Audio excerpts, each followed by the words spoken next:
Alright everyone, welcome back to the Miskatonic. If you remember, we left off here with Mindy in the morning, giving her evening report. This has been Mindy in the morning, signing off for the evening. Good morning, Miskatonic. It's your angelic little ball of adorable Mindy in the morning, bringing you all the morning announcements from across campus. 8 goddamn hours. Firstly, students of the creative writing teacher, Mr. Cathrigsu, have a day off, as Mr. Cathrigsu yesterday accidentally wrote his name on blood-dipped parchment and subsequently opened an access to his cadaverous homeworld, swallowing the entire post office. The post office, of course, being rife with blood and parchment. Secondly, a reminder to students and faculty in the biology department that the revolvers held in the wall-mounted glass cases are for suicide purposes only. Don't try to be a hero when little Susie splashes herself with the rage virus. Let her do it herself, or let our security forces take care of her.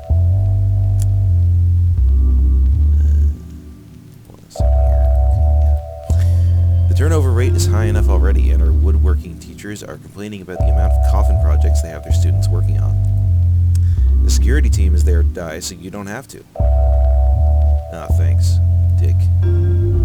Finally, our Argentinian outpost has delivered to us a genuine Shoggoth brain. Much to the delight of Dr. Thirst Valentine, the brain has been sent to the Corporeum, and testing will begin today.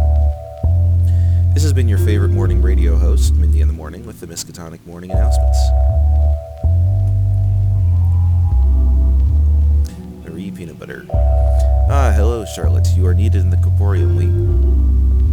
Okay, I'll be there in a second. Thanks, Marie.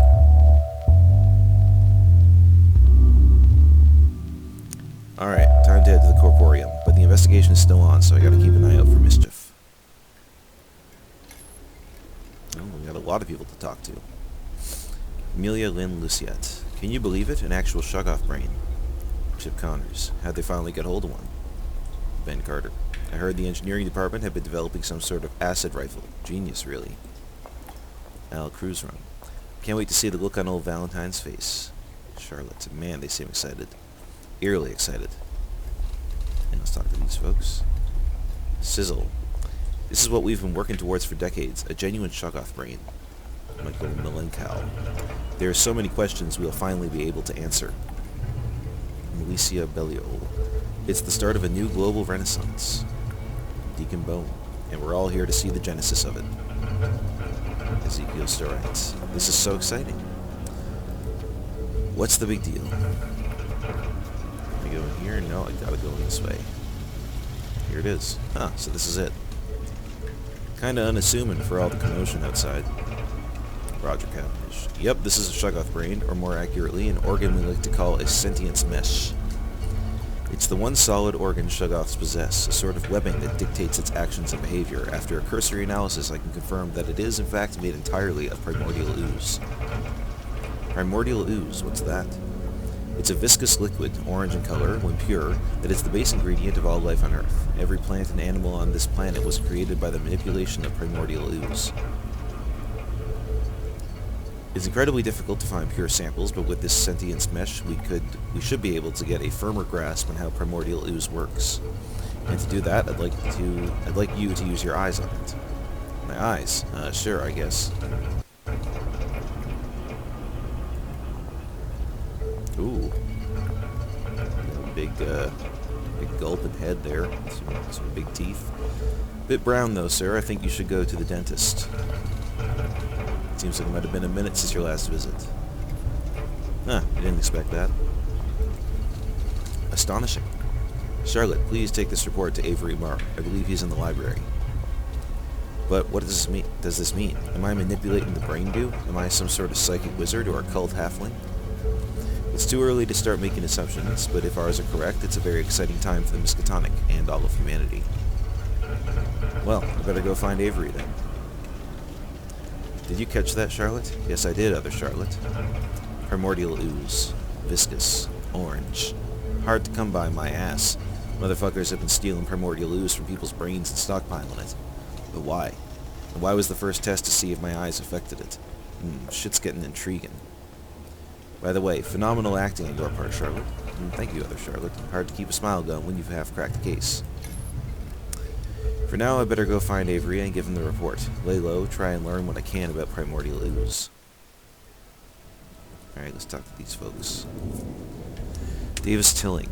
Maybe she'll be able to close Carlson's face hole, or give Redlord new arms, or fix my chronic fear of commitment. Simon Longfellow. Well, let's not wish for miracles just yet, huh? Fixing mutations? I always heard that once you're mutated, you're mutated. Is it something to do with the primordial ooze? Probably. Sammy Capulli. Do you think the Elder Things had a plan for us? I mean, we are the smartest creatures on Earth, right? Marina. They wanted us to carry on their scientific research. That must be it. Why else would we be here? Elder Things? What the hell are Elder Things? Curious and more curious. This goofy bullshit's starting to pile up. Can't go in there, so I have to go down here. Hey Emily. Have you seen Avery around? I've got a report to give to him. Lulu who? Well, thanks anyway. Huh, where is he? Guess I'll take a seat. Maybe he'll be back in a minute. Oh, hey Vicky. Where's your little wormy fellers? Oh, one's baking an elaborately tiered, non-Euclidean, Berlithian tentacle cake for an executive brunch. What about the other one? Moral support. Baking a cake isn't really a torso-driven task, so I can wander around for the dumb bits. Are you sure you can trust those wormy things with such a delicate little task? Won't they fuck it up or eat all the icing or whatever? Not if they don't want to kick up the ass. What are you hanging around here for? Didn't you hear about the Shoggoth brain? Yeah, I'm looking for Avery. I've got a report to give him. Oh, I saw him at the main entrance. You'll find him there. Ah, thanks, Vicky. I'll go check it out. Alright, here we are at the entrance. Can't go in there. Can't go back. Let's talk to this guy. Oh, this is Avery. Ah, there you are, Avery. I've got this report on the Shoggoth brain for you. Avery Marr. Huh. Groovy, huh? I used my magic eyeballs on it, and it warped into, like, some weird mouth thing. What does it mean? Well, it's mostly about documenting the effects of outside influence on primordial ooze, not so much about your eyes. It turns out that ooze samples seem packed with something akin to neural impulses, creating a sort of rudimentary intelligence that warps its physical properties to better match its environment. Of course, the effect is much more profound when the ooze is exposed to open air, hence the heavily mutagenic atmosphere, but it explains a lot about the slow evolution of species on Earth. If I had to guess, I would say your eyes emit some trace amount of magic that only communicates with raw ooze, which is why the sample changed shape so rapidly. Huh. I guess that's why it messes with people's brains sometimes. Because of the brain goo. Wait, what do you mean, hence the heavily mutagenic atmosphere? The air in New England has primordial ooze in it? Oh, you didn't know about that? Yeah, that was our bad. After the second expedition to Antarctica a couple decades ago, the Miskatonic discovered that the Elder Things used primordial ooze to create all life on Earth. They brought back about a swimming pool's worth of it for testing, but didn't know it reacts to literally everything. It evaporated into the air, creating the atmosphere New England has today. And since the Miskatonic has the government by the balls, they decided not to evacuate New England, instead using the opportunity to observe the ooze's mutational properties on the unaware citizens. Which, I might add, furthered the progress of occult medicine by 200 years. Not bad, huh? What the fuck is an Elder Thing?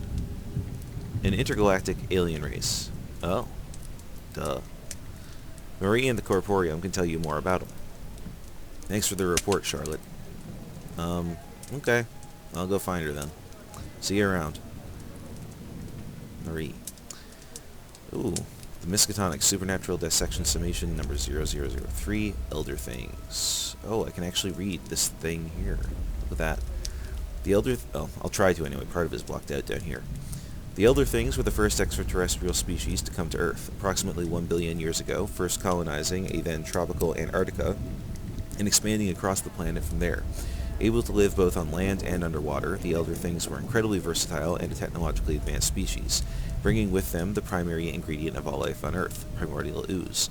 As well as all life on Earth, the Elder Things were the creators of a servitor race known as Shoggoths. It is thought that Shoggoths were created to perform menial and laborious tasks for the Elder Things, using hypnotherapy to command them. The last living Elder Things were discovered during the Starweather Moor expedition of 1920, and were seen molding primordial ooze in an attempt to create new Shoggoths and resume their lives in Antarctica.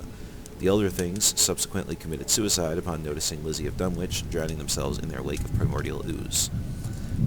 It says large quantities, something, something, something, star weather, something, find new sources, 1922, mutagenic outbreak, the atmosphere of the outside world. I can't read the rest, it's blocked.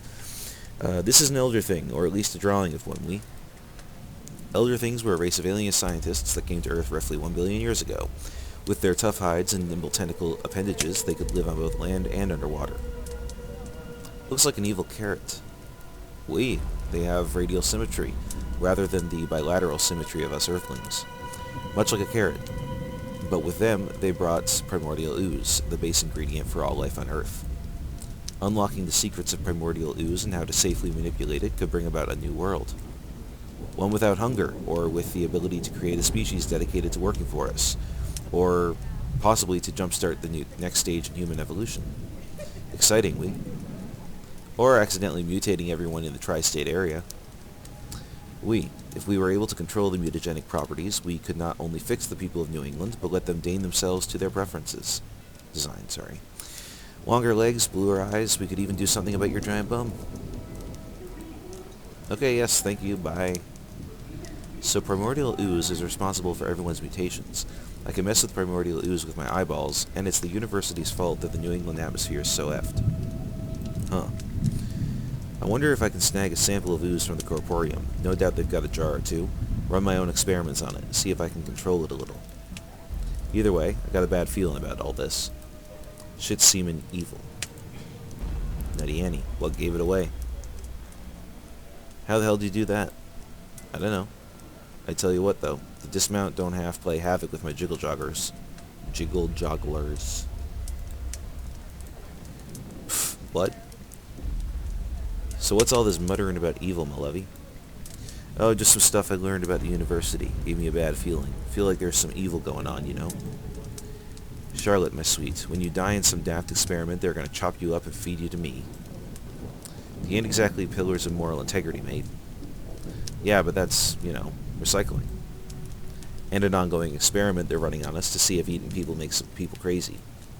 Spoiler alert, you gotta be crazy to eat people. It's when all this science stuff starts hurting folks outside, that's what I feel weird about.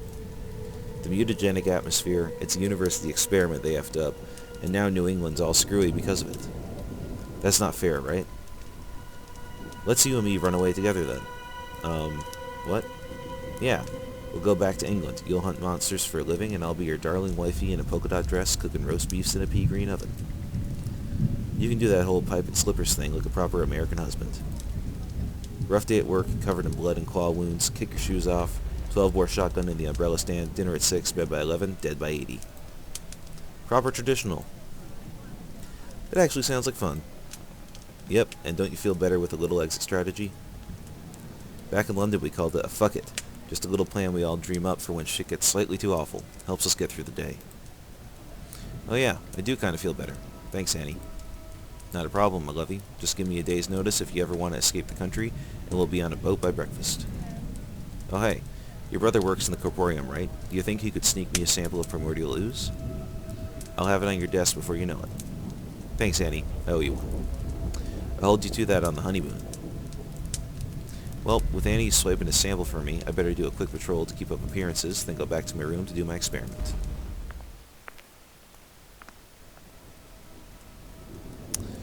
Alright, I think I am going to stop it here for now. That was a decent amount of chit-chat, I think, for tonight. It's also kind of getting late. I still got a bunch of stuff to do before I go to bed. So, yeah, I think I'm going to cut it here. But I hope y'all enjoyed this installment of the Miskatonic. I know I did. I feel like the story is getting better and more intriguing now. I know I enjoyed it, and yeah, I'll see you in the next one. Until then, peace out.